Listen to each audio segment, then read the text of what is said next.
So without further ado, I would like to introduce our keynote speaker for this year. And I'm actually really psyched to have him here because he arrived yesterday and the first thing he did is he came down to our knock and started hacking the badge, which I personally think is freaking awesome. I think he has the most pimped out badge up to this point, apart from Jan, who has spent some time before the con. So really happy to have him. So he's the co-founder and chief scientist of Veracode.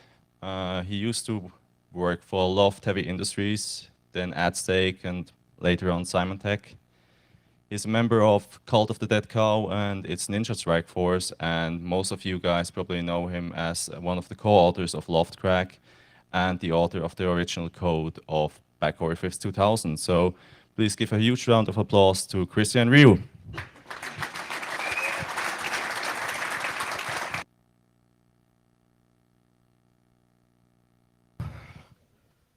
Great. Okay.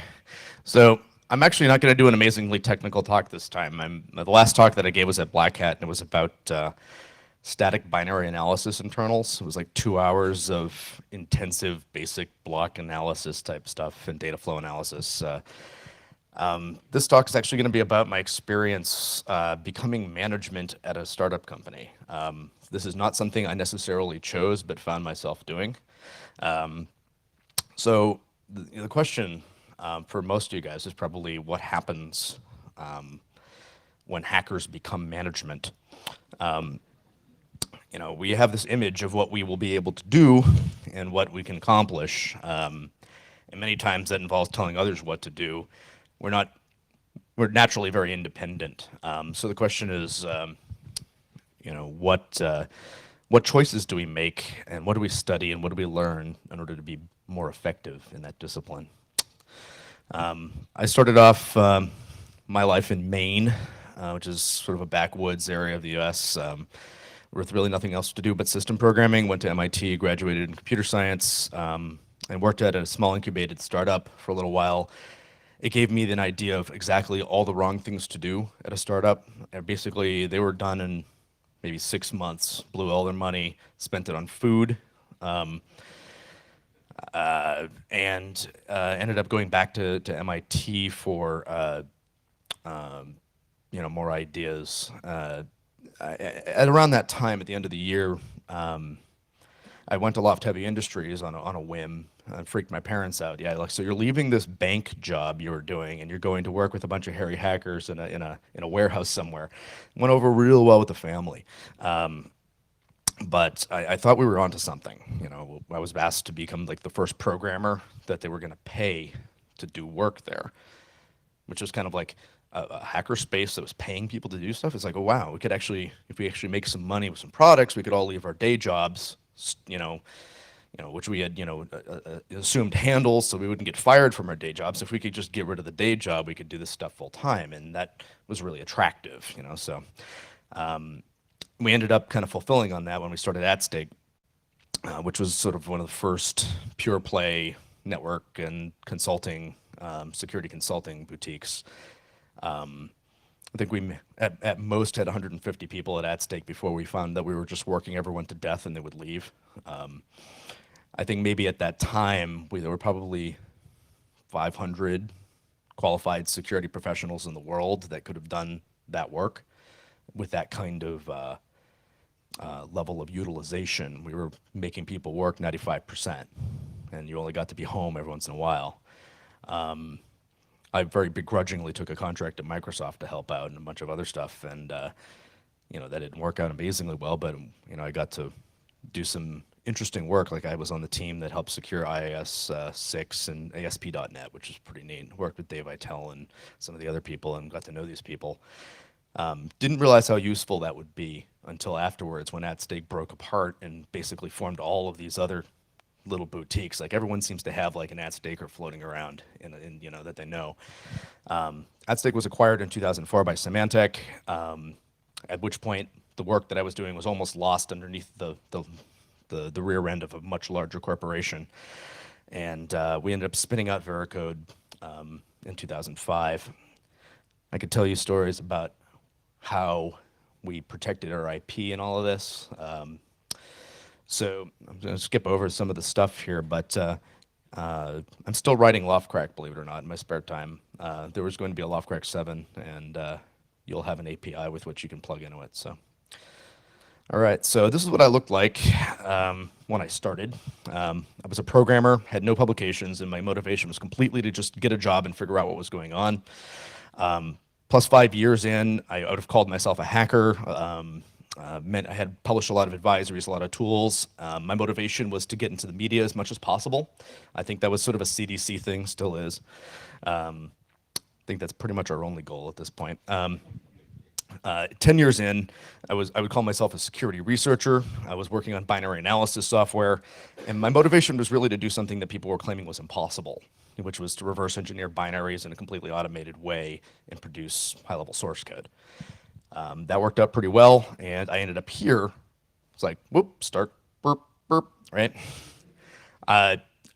Same person, all the hair fell out. Maybe it had something to do with trying to do something impossible, but ended up the chief innovation officer of a small startup, which is now becoming a big business, and I'm really happy with the way Vericode's going. Right now, my publications are pretty much speaking engagements. I haven't had a whole lot of time to do anything other than code internally. So all of these steps that I think, and my life basically reinvents itself every 4 years. Yours does probably too. You have some decisions, big decisions you think about, you make them. You may leave your job, you may get promoted, you may publish something that changes people's perspective of what you should be working on. But basically, the changes are not necessarily just due to time. It's not just that I'm getting older, it's because we made decisions along the way. So making good decisions is kind of key. Getting perspective of what has worked for others is really important. But the question that I'm trying to answer here is, how do we build a better hacker security professional? How do you get to be better at your work and be better at management in the end? Because it's almost inevitable at some point that as you become more experienced, people will look to you to pass on that knowledge. And then at some point, there's going to be a management moment for you. So growth of the security industry. Please ignore my useless charts. The security industry itself is very important to understand because you're a part of it, and it is moving very quickly. I would still say that today there's probably about 500 qualified security professionals in the world, and that's a linear growth, or maybe there's up to a couple thousand now, but there's many more practitioners that are coming in, and it is accelerating. At the beginning, I'd say that security might have actually been the second occupation ever. If you can guess what the first one is, you'll understand why I think security might have been the second. Around the 60s to the 80s, we had sort of a period where people didn't really think about security at all. It was about getting computers to work at all. And in 1998, we had the Morris worm, which I believe it may be the 28th or something, or whatever it is, or 23rd, I don't know. My math sucks, but it may have been done today, if I'm not mistaken. Anyway, so at that point, we got to a point where we realized that this was going to be more than just sort of a hobby for people, that there was actually a security aspect to computers.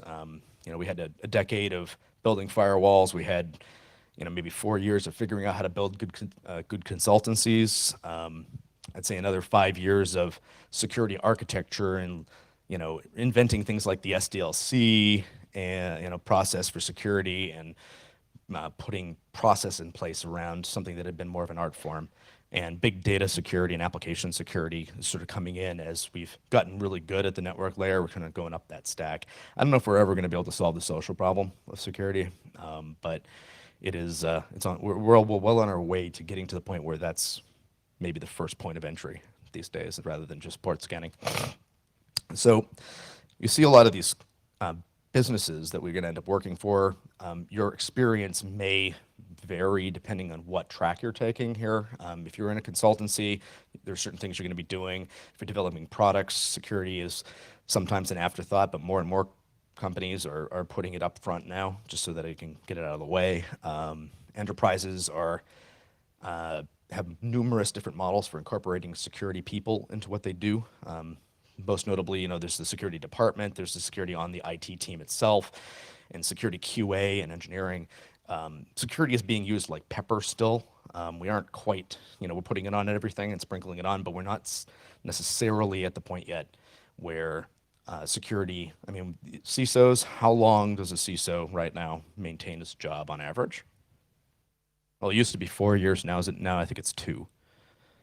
We fail fast in this industry. That is one thing we know. So, until those jobs start to have some retention to them, and you can actually build careers that aren't dead ends like that. You go become a CISO, and it's like, oop, 2 years, you're done. You better have made your money. If you're terminated as a CISO, it's going to be really hard to convince people that you knew what you were doing. So, where's the career in that, right? Software as a service, we're basically, Veracode right now in my company is like subscription for everything. Hopefully someday we'll be able to make a giant platform out of what we do. So, what happens to companies over time? Sort of, there's a parallel between what happens to people over time. There's a seed, you might get some money to start building ideas, and then you have a startup where you put together a bunch of people that and you're kind of judged not on the ideas, but on the people themselves. And then a small company where you're judged mostly on your execution and your ability to make good on your promises. A growth period, hopefully. At this point, if you don't hit this growth period, it's because you've gone out of business. But the growth period is really about making good and executing. You execute as much as you can, try not to run out of cash, and then hopefully you reach some kind of maturity. If it's the end you planned for, congratulations. If it is not, well, there are many alternatives. What is success? What happens at the end?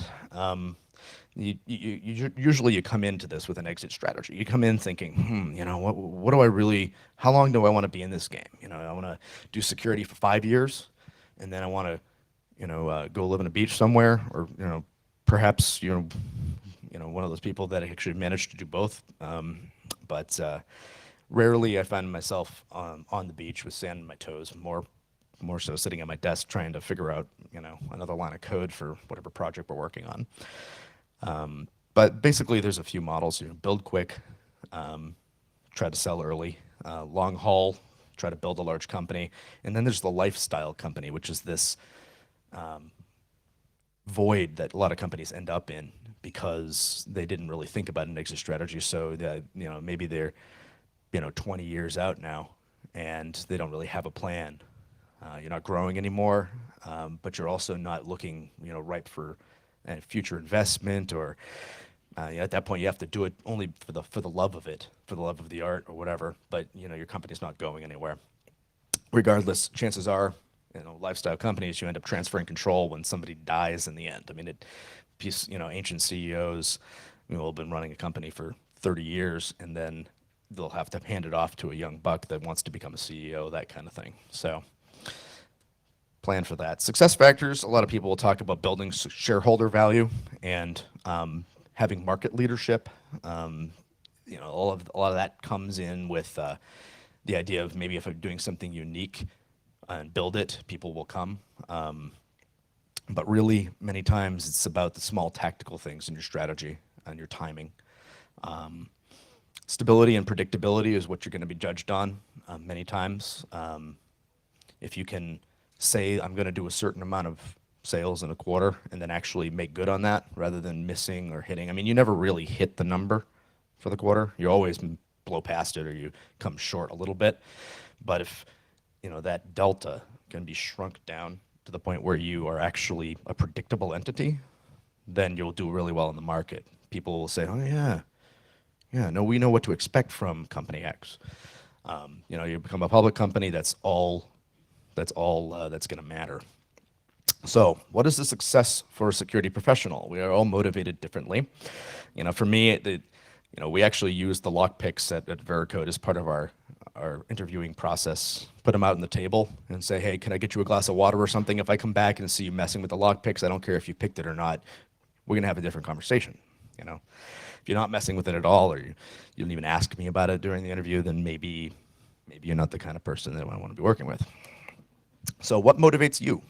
You have to ask yourself, why are you doing this at all? Are you doing it for altruism? Because you think it's a good thing for the world to be working on security? Money? You want be able to do this for your job so you don't have to do something else? Do you want fame? I mean, I did at one point. I thought it was cool to, get up in front of cameras. Are you bored? I was bored in Maine. That's kind of what got me started. Many times we're, in it for ego as well, because hey, I could do something that nobody else can do, and that drags people into a whole lot of interesting psychological stuff. Do you like your job? You have to ask yourself that. Do you want to do security full time, or are you doing it full time today? Where do you want to be in 15 years? I didn't really necessarily know, but I knew that I wanted to be the master of my own destiny, and that I wanted to be able to control what projects I work on and have resources, and I had to fight for that, because generally you're doing somebody else's code, doing somebody else's work, somebody else's ideas. I wanted to do my own ideas, and I think that independence really drove me to making some of the choices that I've made. Now, some cautions. Becoming famous sounds like a good idea, but once you're famous, it turns out that it's quite hard to turn that into money. Everyone wants something free all the time. So, once you do have some money, then you don't want anyone to know about it. So you try not to be famous, right? So it turns out that these two things are actually potentially, to be famous and rich, not easiest thing to do in the world. And you see it and you hear about it, and you see celebrities and all of that.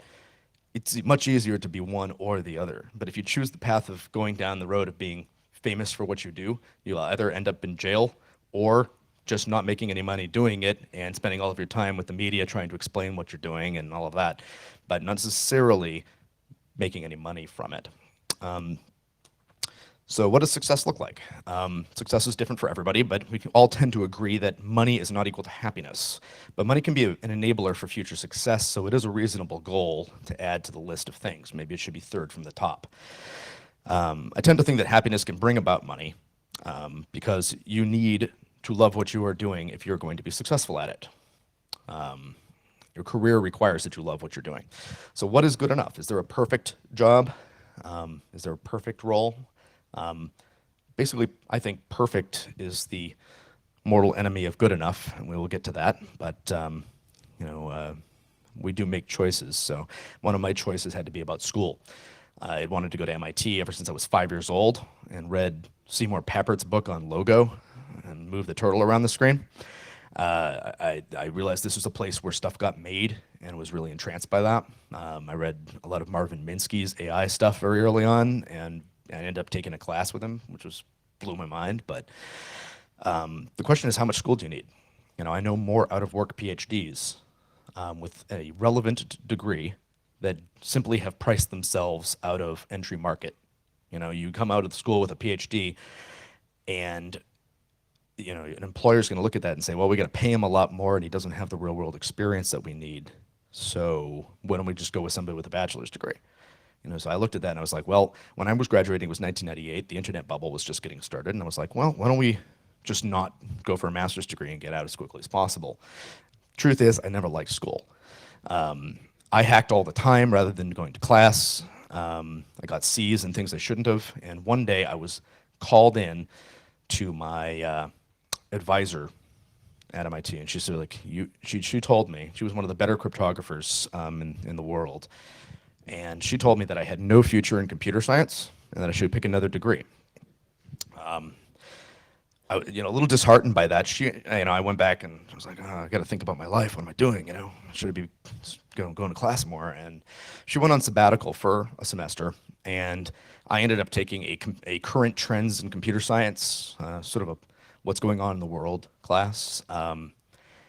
And one of the first assignments was to study some publications about an Internet Explorer buffer overflow that I had published under my own handle. The professor didn't realize that I was in the class, and that they were feeding my own work back to me as coursework. So lucky for me, I didn't have to do homework, because the homework was me. I told the professor that, and it blew my mind, but it also gave me the fortitude to continue with computer security, because I realized that I was doing something relevant and new. So really, you can't let people tell you whether or not your decisions are good ideas. You kind of go with your gut a little bit. That said, graduate. Chances are you're not Steve Jobs or Bill Gates. And there are plenty of billionaires that have worked all the way through college and gotten their degrees. So, you may need that backup someday. Specifically, if you're going to management, you might need business school. It's possible that if you're going down the executive track that you might want to learn those things. There's a lot about finance in there and knowing whether decisions are good ones based on their outcomes that you can learn something from. So one thing that I have brought to the management scene is the notion of hacker culture as a management advantage. Basically, hackers come into the workforce and they're skeptical. We're all skeptical people. Basically, you have healthy skepticism, things like prove to me that you've done some work before securing that machine before we put it on the internet. You've got unhealthy skepticism, where basically we tear down all of our teammates, finding all of their faults. Everyone has faults. It's very easy to get to the point where we exploit our team rather than support them. Paranoia is something that we develop because we realize that everyone is out to get us.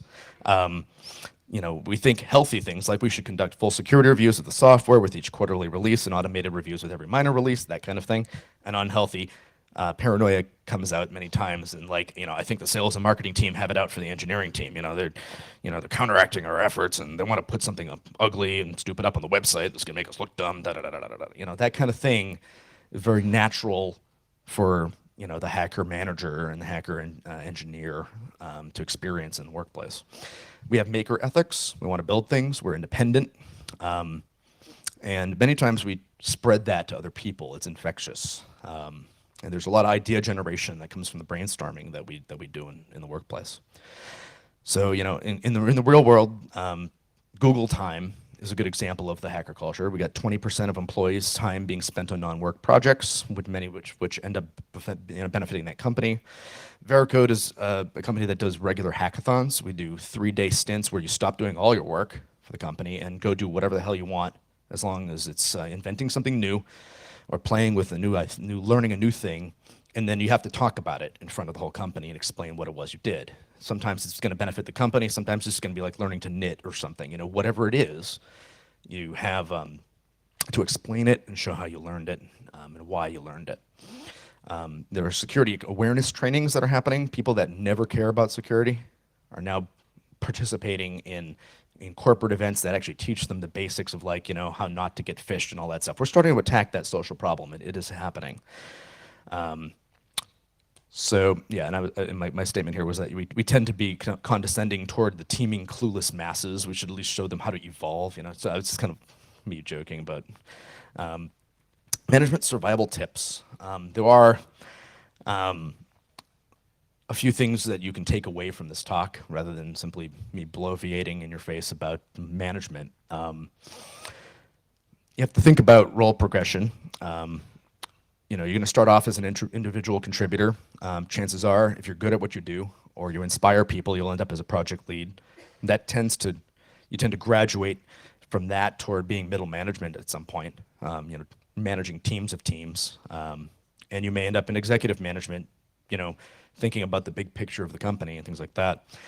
At that point, you're going to end up dealing with CEOs and board members and people who have, less of a connection to the actual work.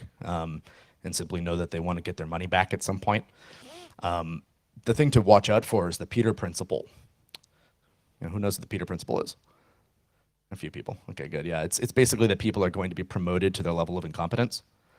So at some point you have to ask yourself, do I want to take that next step, or am I, hopelessly overconfident about what I'm going to be able to do? I know plenty of good engineers that have simply said, I want to be middle management, and I don't want to be anything more than that. I want to continue to have my fingers in what people are doing, writing code, but I never want to become an executive, because then I might be too far away from the action. So we're going to go into the 10 commandments of hacker management. I have 10 things that are absolutely important, I feel, that have helped me succeed here. Well, we'll see if I succeed. We've got a lot of time left here. But number 1, thou shalt appear presentable, approachable, and kind. All of those are different and important. Appearance does matter. I've at times, eschewed the notion of showering and being clean and all of that. The normals don't like it very much. So, if you're going to manage, it's best that you at least make an effort to appear presentable. Kindness is important. It will be rewarded if you can find it somewhere. It's good. Thou shalt be a good team leader and a good individual contributor. It's tempting once one becomes management to use that as an excuse not to do any individual contributions. Just basically telling everybody else what to do. If you delegate absolutely everything, you're not doing your job. Because, effectively, when you manage, you're on a team as well as managing a team. The team you're on is really important. The team better be better than the sum of their parts. Otherwise, you are completely irrelevant in this process. If you are not making the team better than a bunch of individuals, then you're not doing anything useful in the management capacity.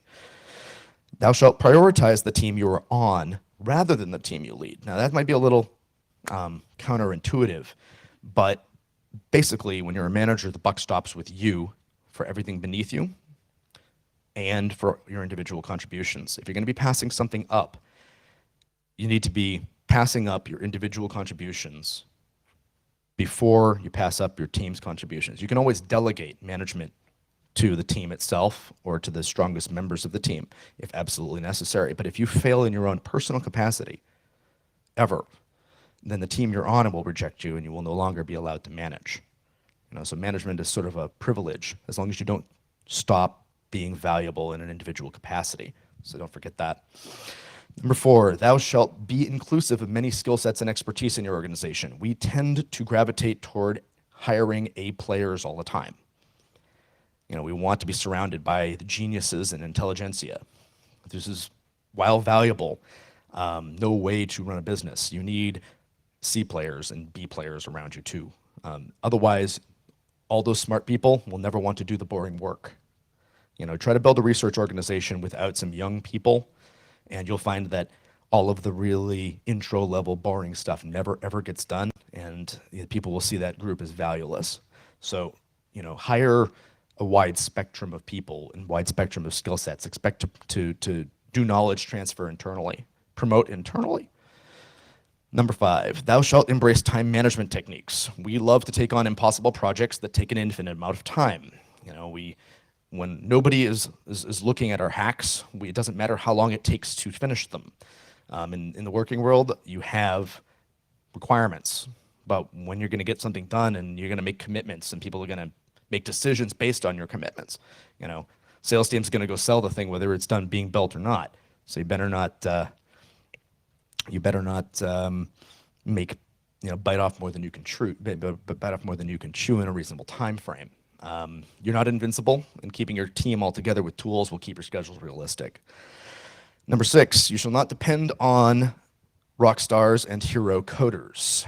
I almost titled this talk and went down this one slide completely. I was considering a few titles here. One was The Death of the Security Rock Star.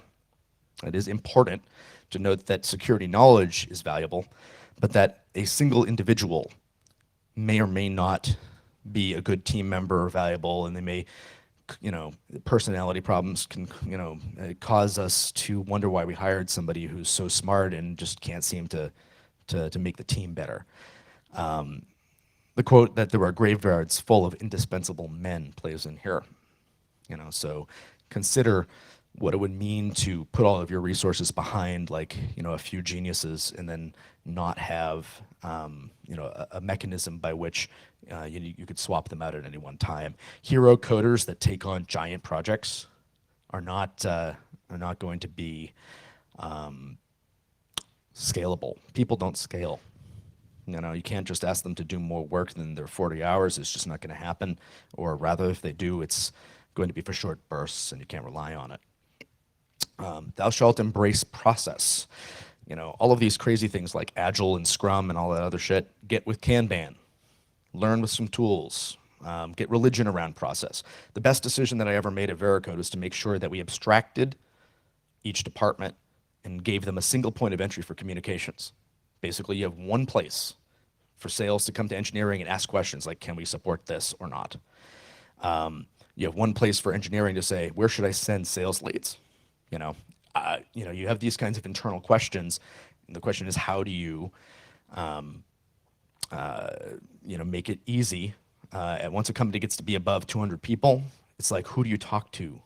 You need these sort of role-based email addresses or ticketing system or whatever in order to deal with it as things grow. So consider single point of entry for communications. It's like an abstraction barrier. Make sure you don't silo everything off. You don't want an abstraction barrier with no way to get in. You don't need an ivory tower that's impenetrable, but you need clear and defined interfaces between different parts of your company. Number 8, thou shalt not require perfection, for it is the mortal enemy of good enough. I've said that before, but raising the bar is what our industry is about. You will never win. You will never catch the bad guy. If you do, it's almost useless. I have been to so many government working group kind of things where everybody sits around. It's like Alcoholics Anonymous for people who have been hacked in the government. Oh yeah, I was hacked 6 months ago. Here's how it happened, blah, blah, blah, blah, blah. But the underlying reason why they're there still isn't, they haven't gotten to the point where they say, oh, I've got a problem. They're still saying, I want to get the bad guy. They're still blaming somebody else for security. So internally, you can't expect perfection from anything. You have to find a line that's good enough and be okay with good enough. Recognize good enough when you see it, and your projects ship on time. Ship. Real developers ship, I think is the quote. Number 9, thou shalt trust but verify. We tend in security to become micromanagers. People who will slice and dice a project up into tiny little pieces and then crawl up people's butts on a daily basis to make sure they're doing their work. That really is discouraging. Every day having, the manager, so what you get done yesterday? Okay, what are you gonna do today? Okay, that kind of thing discourages the natural creativity that needs to happen in order for people to enjoy their work. So review people's work, but let them do their job, damn it. That's sort of really important. Number 10, thou shalt give feedback well and take feedback even better. Just about all of management is giving feedback. Beware the shit sandwich. Anyone heard that term? There's a bread, the shit in the middle, and another piece of bread. Somebody comes in. This is like the number 1 management technique. If you want to skip all of business school, learn the shit sandwich, right? You sit down, pull somebody into your office, and you want to tell them bad news. So what you do is you compliment them first. You say, I'm really impressed with your progress on this project, but we need to talk about blah, blah, blah, blah, blah, blah, shit, right? And then afterwards, you're like, but you're really coming along, and I think in 6 months we should do another review, and I really trust that you're going to be, this issue will be resolved. And then they go, After like 2 or 3 times of that, you start to recognize the shit sandwich when you see it. Okay? Management, there's more to it than the shit sandwich. So to, recognize that giving feedback, you want to be direct. Rarely do we have any problem with being direct, but be kind too. No one's going to take feedback if it's not presented in a way that doesn't feel threatening. So know your stuff. Hackers and the people that you've hired, because chances are you're going to hire people like yourself to a certain extent. Hackers don't like criticism from people that don't know their stuff. I find it way easier to go to an engineer and talk and say, we need to rewrite this code because nobody can read it.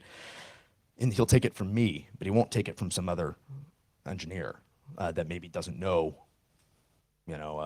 somebody on his team, doesn't want to be judged, that kind of thing. Those personalities, egos are hard. You got to be careful with those. So, it's important to know your stuff. You can't lose touch with the thing that got you to where you are. You got to keep studying. You got to keep on top of your game. Otherwise, no one's going to respect your judgment calls. So know your stuff and know how to give feedback and be a good hacker manager. I think that's basically it for my slides. I got 2 minutes left, so if there's any questions, I guess I could take them. But you can always find me at the bar here. And a plea. I'll just make a plea. Let's get back to something technical real quick. Someone in this room needs to write a really good SSDP spoofer before they leave. It's the easiest protocol in the world, completely unauthenticated. You can make Windows boxes think that printers, networks, faxes, whole other computers, file systems appear and disappear at will on the network. It's like UPnP, but on crack and crazy. So there is no really good SSDP spoofer that I know of. I would love to have one, so if anyone wants to write it, that'd be great. All right, cheers, guys. Enjoy hash days.